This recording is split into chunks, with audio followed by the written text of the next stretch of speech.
You don't stab somebody in the kneecap, fam. It just hurt to watch. And then he turned it and I was like, Joel. I mean, I love you, Joel, but ow, I felt that, I felt the turning. It was just a really, really tough thing to watch. Hey everyone, welcome back to Candid Cinema. I'm Amanda, otherwise known as AMXND Reviews on Twitter, Instagram, and Letterboxd. Today I will be reviewing episode 8 of The Last of Us, titled When We Are in Need. Now in this episode, we get back into the main storyline. A lot of people had said that episodes 6 and 7 were fillers. I beg to differ.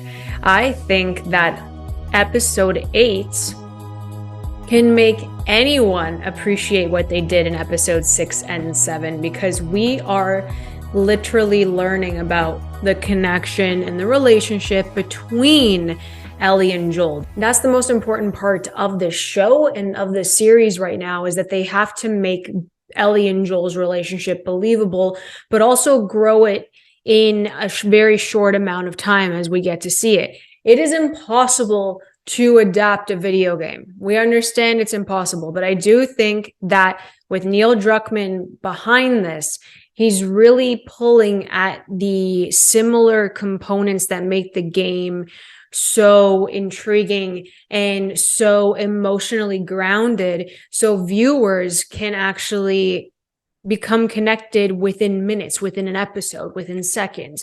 And that's what each episode of The Last of Us has done. So the reason why I loved episode 8 is that we get to finally see that Ellie is really the lead character of this show and is the lead character of this series. People have said that it's Joel, but if you really look at it, it's all about Joel's place in Ellie's story and not the other way around from the very beginning of this series. And that's going to piss people off, but it is the truth. This is not a Joel story, it's an Ellie story. And I think that having episodes 7 and 8 back to back with the lovely Bella Ramsey as the lead, I think that it made sense to show it in this way, to show how powerful Ellie is, to show how intelligent Ellie is. She was so freaking smart in this episode, and I loved it. After the events of episode 7, we still have Joel lying there, and Ellie doesn't really know what to do. So at the beginning of this episode, she's trying to nurse him, trying to figure out her next move, and the only move is to just keep him safe and warm while she tries to go find some sort of supplies to make him better, to heal that wound. So Ellie takes a rifle, gets out there, and she's like, okay, I'm going to try to find some meat, some food for him. And she ends up going to kill a deer. So she takes a shot for the deer, and it's just great to see Ellie out there and become her own person, her own leader in this series. And that's what we see here.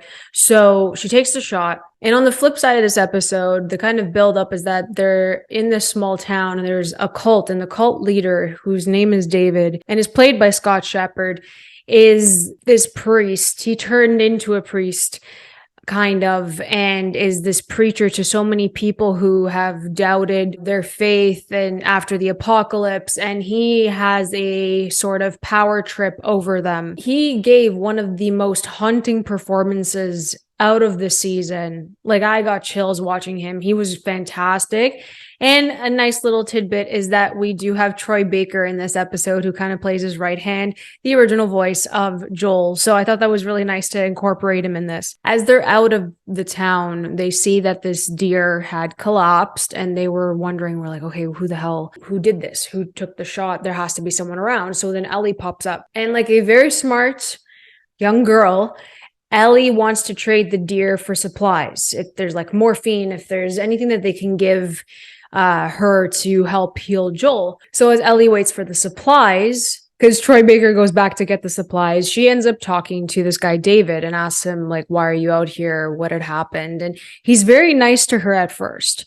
and Ellie kind of explains what she needs and what happened to her as well, but she's still very vague, and they have that conversation about faith, and she doesn't believe in anything anymore, especially after this apocalypse, and she just wants to get her stuff and get out of there. She's very vague with him, but he just wants to kind of recruit her like she's this lost child and all of that. So when Troy Baker comes in, he plays James, he has the gun on her, and they kind of know who Ellie is. They know what had happened to Joel, and they keep some sort of tabs on her. And Ellie grabs her stuff, dips, runs straight to Joel, gives him the morphine or the injection, whatever was in the syringe, and he slowly heals. But Ellie stays there with him. Couple of days pass. This cult leader's like, we have to go get her because of a friend of theirs named Alec that Joel had killed, and they just tracked her down. In doing so, Joel isn't really equipped to fight yet, but Ellie's still helping him. He's coming to, he's opening his eyes, he's moving around a bit more. So Ellie says, listen, these guys are here. If they come in, I'm going to give you this knife, protect yourself, because she knows that shit's about to go down. So she bravely goes outside, gets on the horse. She tries to shoot at them to get them away from the house. And a couple of things work, but Troy Baker, who plays James, takes a very clean shot at that horse, and Ellie goes flying. So they end up capturing Ellie. Joel is also there, but he ends up flipping the switch, and he takes two of them hostage while Ellie is taken by David. Horrible. So they're split up for the first time, really, if you look at it. And Joel goes bananas. He goes bananas while Ellie is like in a cage that he's keeping her in and telling her what they do there. And it turns out they're actually cannibals. This man is on a power trip, but he's just like a sick, sadistic person who's also coming on to Ellie. And it's gross. It's so gross. I got chills, and it was just horrible. So Ellie's in there, and Joel is enraged. I've never seen someone so angry and just enjoying the torture, literally, of these two men. He just wants to know where their base is. He stabbed him in the kneecap, which I hurt my knee just looking at it. You don't stab somebody in the kneecap, fam. It just hurt to watch. And then he turned it, and I was like, Joel, I mean, I love you, Joel, but ow, I felt that, I felt the turning. It was just a really, really tough thing to watch. So Joel's trying to get the exact spot. He ends up getting it, beats the crap out of both of them, and dips. The one thing I do have to say is a feeling of loneliness because of the cinematography and the creation of this atmosphere with the aerial shots and showing how vast the forest is. Again, that is what creates that fear, the anxiety in you that, Joel's maybe by himself and like Ellie's by herself, and they don't really know how to get out of their current situation. So the atmosphere of like feeling that loneliness is there, and it's been present, throughout the episodes. And I think the more that Joel and Ellie went by themselves on this journey and out into the American landscape, I think that's the feeling that you get. And I think the cinematography has been stunning throughout every single episode.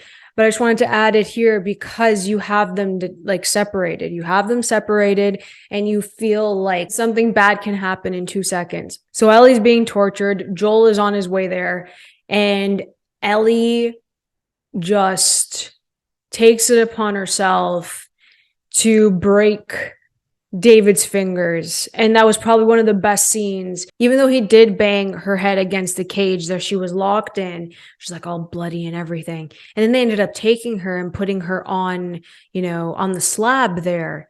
And they were going to probably do terrible things to her and then chop her up, feed them to the rest of the cult. And Ellie was so smart. She's like, I'm infected. Check. I bit your wrist. Check. I'm infected.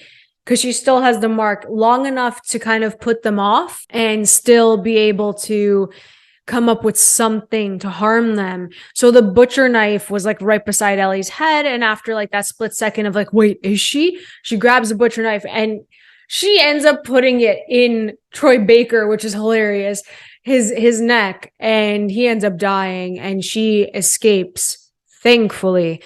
So David goes after her, and Ellie doesn't really have a clean shot. So she picked up a thing of firewood, like it was a piece of wood with fire, and she whipped it, but she let everything else burn down instead and missed David. So it was all about stealth. She had a knife. She found a knife. She found a blade. He still had his butcher's knife. David was very menacing. You don't have to be like yelling and in your face to actually be menacing. You know what I mean? So he was really quiet, talking to her, didn't really raise his voice. And it felt like he was stalking his prey, which was so weird. And then Ellie comes out of nowhere, stabs him. She tries her best to kill him, but David was on top of her, and, you know, she tried to get out of it. But when she did, and she got that butcher's knife, she wailed on him.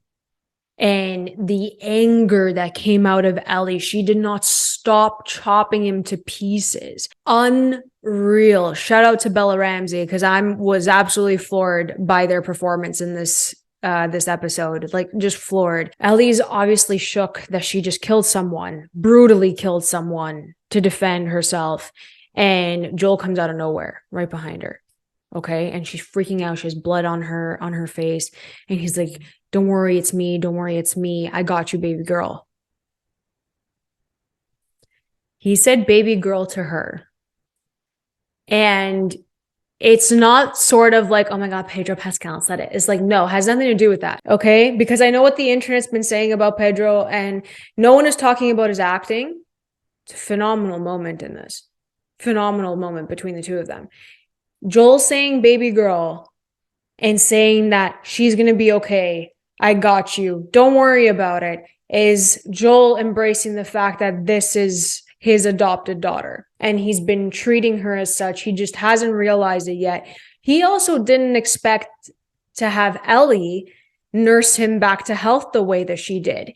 You know what I mean? So that also reminded him of how much Ellie actually cares about him and what Sarah, his daughter, would have done in the first place. All it took was that one comment, because you link him saying, baby girl, everything's going to be okay, I got you, to his daughter. And then boom, that's the connection. It took one comment for him to do it.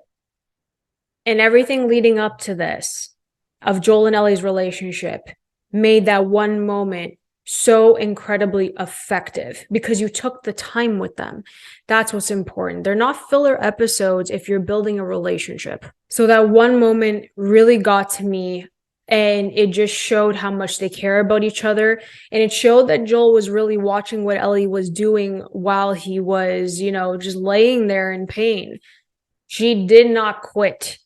And he's not going to do that either, even though he thought about it many, many times. I love this episode. I'm giving it an 8.5 out of 10. I really enjoyed it. It was a bit slow, 6 and 7, but totally necessary. I really like those episodes too, don't get me wrong. But episode 8 was fantastic. It was really good. All hail Bella Ramsey. I'm just so proud of them in this episode, really holding it together. Everything about this was great. Really was. So if you guys enjoyed episode 8, let me know in the comments below. Let me know if you are loving this season, if there's some things you wish they incorporated more so, since the show is coming to an end next week. Let me know if they missed anything from the video games in the comments below, or if you're just totally vibing with it the way it is. If you guys enjoyed this video, please like and subscribe. You can always follow me over at AMXNDA Reviews on Twitter, Instagram, and Letterboxd. I'll catch you guys next time. Keep watching movies.